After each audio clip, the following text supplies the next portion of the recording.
Si vous avez un téléphone ou autre appareil mobile, il y a de fortes chances que vous ayez une fois au moins déjà joué à Geometry Dash. Eh bien bonjour à toutes et à tous, on se retrouve pour une nouvelle vidéo et aujourd'hui on va parler de l'incroyable histoire de Geometry Dash et de comment on est passé de ça à ça. Juste avant, abonnez-vous et likez, ça soutient la chaîne. Commençons en parlant de la création de Geometry Dash. Dans les années 2010, Robert Topala, plus connu sous le nom de RobTop, sort en 2012 ce jeu.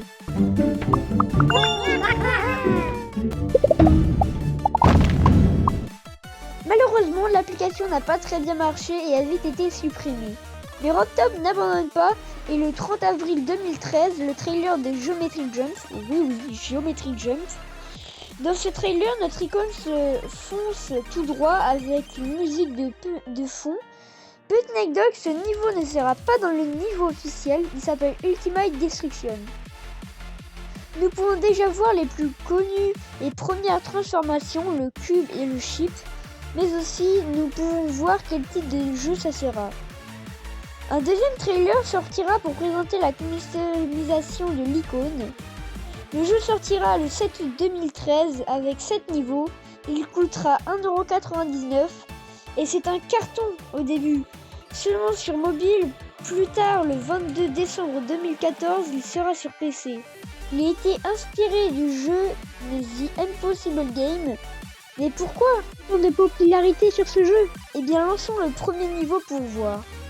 C'est alors que l'on voit notre icône, il y a un pic, alors on saute.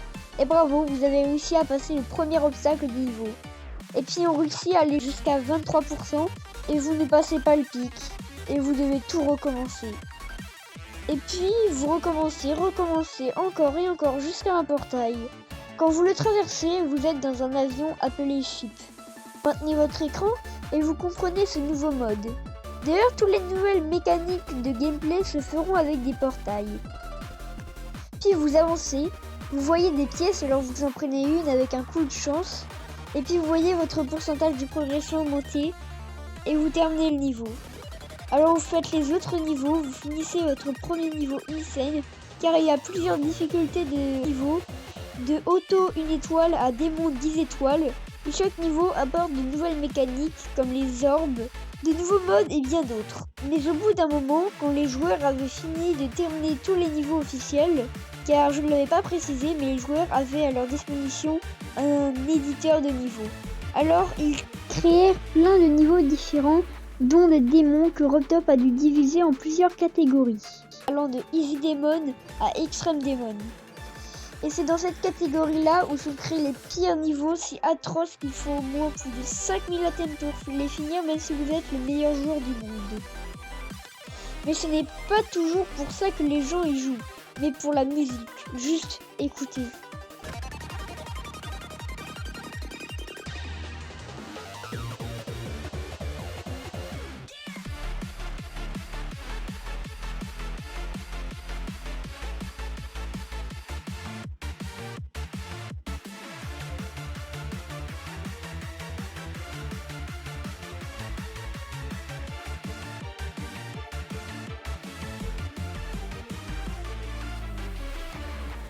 Ils peuvent aussi créer des niveaux magnifiques, souvent auto ou easy. Il y a aussi des niveaux non classés qui sont des niveaux sans étoiles. Pour qu'ils soient classés, il faut le terminer puis l'envoyer à RobTop qui peut le valider ou non, s'il peut être rate.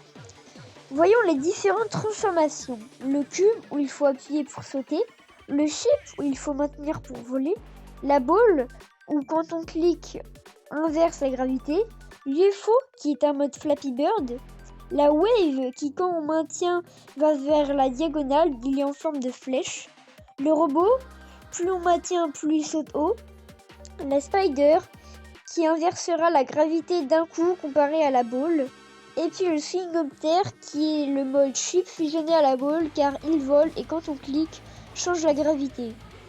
Ajouté à chaque mise à jour, ce qui explique donc de comment on est passé de ça à ça.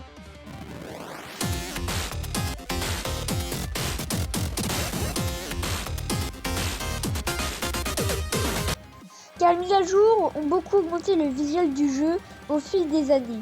Il existe aussi un mode practice où l'on peut s'entraîner avec des checkpoints. Maintenant, vous avez toutes les bases. Parlons de la création.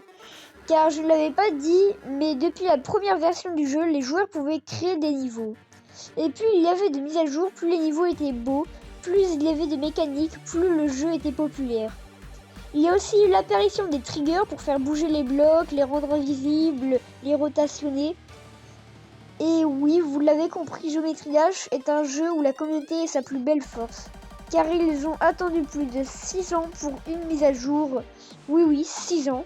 Il existe 4 autres niveaux. Geometry Dash Light, Geometry Dash World, Geometry Dash Meltdown, Geometry Dash Sub-Zero. Ils sont tous les 4 gratuits.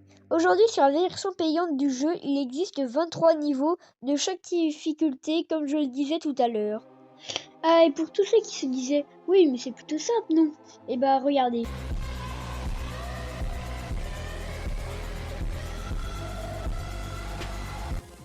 Mais cette communauté est divisée en 3 sortes de personnes. Les joueurs qui font les niveaux des créateurs, les créateurs, ceux qui créent pour les joueurs, et les compositeurs qui composent pour les créateurs et leurs niveaux. Commençons par les créateurs, qui sont ceux qui travaillent le plus. Enfin, regardez ces niveaux qui sont créés en centaines d'heures, voire des années. En plus, il faut qu'ils fassent le gameplay, appelé layout. Il ne doit pas bugger, être faisable et fun. Il faut aussi faire la décoration du niveau, qui est sans doute le plus compliqué, plus les triggers. Et oui, quand on parle de la création de niveaux sur Geometry Dash, on est obligé de parler de Spoutnix, qui a créé dans un éditeur seulement en 2D, un niveau en 3D et d'autres niveaux beaucoup trop compliqués. Et aussi, parlons des niveaux de Xunder Game et ses boss fights incroyables. En parlant de Xunder Game, parlons d'un des meilleurs niveaux de tout Geometry Dash, j'ai nommé White Space, créé uniquement par ce dernier.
aussi eu des collaborations entre plusieurs créateurs et voilà le résultat. Il y a bien évidemment les niveaux démons, même si c'est pour une éventuelle prochaine vidéo, des niveaux comme ça, ou ça, ou même ça. Très peu de personnes réussissent ces niveaux et leurs réactions sont juste folles. Après, parlons des fameux compositeurs, qui, même s'ils sont moins connus que les joueurs ou les créateurs, Ce sont sûrement les plus importants car s'il n'y avait pas de musique, les 3/4 des joueurs seront déjà partis. Et puis la musique représente le niveau. Si vous entendez ça, vous vous dites que c'est Stereo Madness et ça, certains leur rappellent des affreux cauchemars. C'est incroyable que les compositeurs qui étaient dans leur chambre tout à fait basique soient connus pour avoir fait des musiques sur un jeu. Eh bon, parlons-en. Il y a quelques mois, la majorité des gens pensaient que Geometry Dash était mort. Mais il y a eu plein d'événements comme le Discord Gauntlet ou bien le World Gauntlet. Et puis, un beau jour d'hiver, juste avant Noël, il y a eu ça.